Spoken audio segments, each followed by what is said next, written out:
everybody. Welcome to the 7th episode of Women Revived. I'm Vimbai Tawengwa.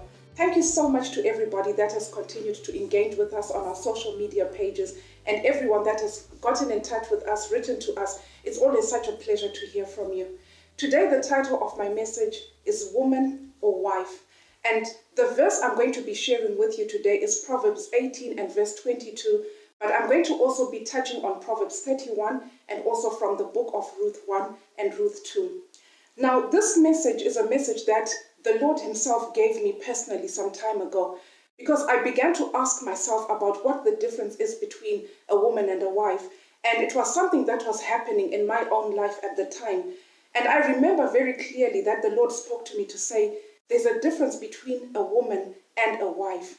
And it really blew my mind away, because I started asking myself and saying, what is a wife and what is a woman? I wanted to understand the differences between the two, but it was such an impactful revelation, and it really touched me and it spoke to my heart at the time. Now, Proverbs 18 and verse 22 says, "He who finds a wife finds a good thing and obtains favor from the Lord." And that verse I had read so many times, but it had never been revealed to me the way that the Lord began to show it to me. Because part of the last verse of Proverbs 18 and verse 22 talks about finding favor. The husband finds favor when he finds a wife.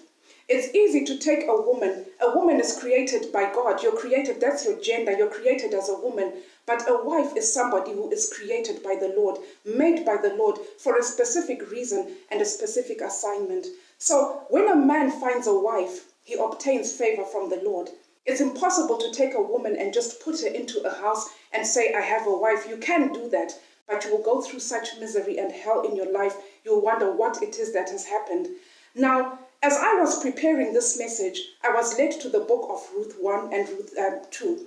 And I began to read the story about a woman called Naomi, who together with her husband went and settled in Moab when there was a lot of famine and hunger in the land of Bethlehem at the time. They had 2 sons, and when they went to Moab in search of greener pastures, both her sons got married in the land of Moab. It says they got married to 2 foreign girls. The other one was called Orpah, and the other one was called Ruth.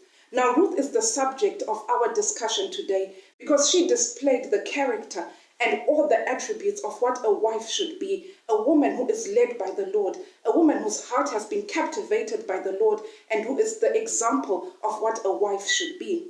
Now, when they settled in Moab, both her sons got married, but it says that when she was in Moab, Naomi's husband died. And within 10 years of living there, settling over there, both her sons also died. So it was only her and her 2 daughters-in-law who remained. Now, of the 2 daughters-in-law, Ruth and Orpah, Naomi decided to release them, that they could go back to their parents and to their families. And Orpah, in the end, agreed to go back, but Ruth stayed with Naomi. And this is when she uttered the words that go, "My people shall be your people. Where you go, I will go. And where you lie, I will lie. And I will only be separated from you by death." Now, many people use this verse when they print wedding cards, but these were words that were said by one woman to another. It was a daughter-in-law expressing her commitment to her mother-in-law, even in the death of her husband. And Ruth, she clung to Naomi, and she refused to leave Naomi, even though she knew that her husband had died. Orpah went off, and she got married somewhere else. But Ruth went with Naomi. They went back to Bethlehem together after the passing of their husbands and when things had gotten better in Bethlehem. And when they got there, the Bible says that Ruth ended up getting married to a wealthy man called Boaz. But when we read this account in the Bible, the very thing that allowed Ruth to be able to get married to Boaz again after the passing of her husband was the character of this young woman. She had great character and commitment to her marriage and her husband, even in death, and to her mother-in-law. Though her own parents were alive, she was committed to Naomi, her mother-in-law. And because of this, the Lord was able to open up a door to give her another husband. Boaz, the Bible records and says, saw the character of Ruth, and it is what attracted him to Ruth. Now, on the other hand, Orpah went off and got married in a different land. She became the mother of one of 4 giants, including Goliath.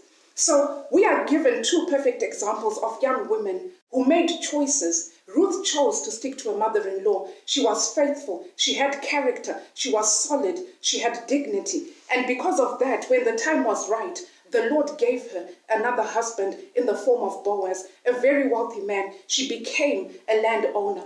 Orpah, on the other hand, became the mother of 4 giants, Goliath being included in those sons. And so this is an example of what marriage is all about, like for young women, the power of choices. So even today, as we are preparing to get married, or if you're a married woman, make sure that you make the right choices in your marriage, who you choose to marry and why you decide to marry them. It's so important for a woman to maintain character, dignity, wisdom, and to display the same attributes that Ruth displayed in the book of Ruth.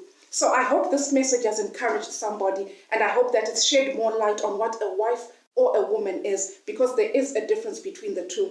Thank you so much for joining us this week. I look forward to seeing you again. God bless you.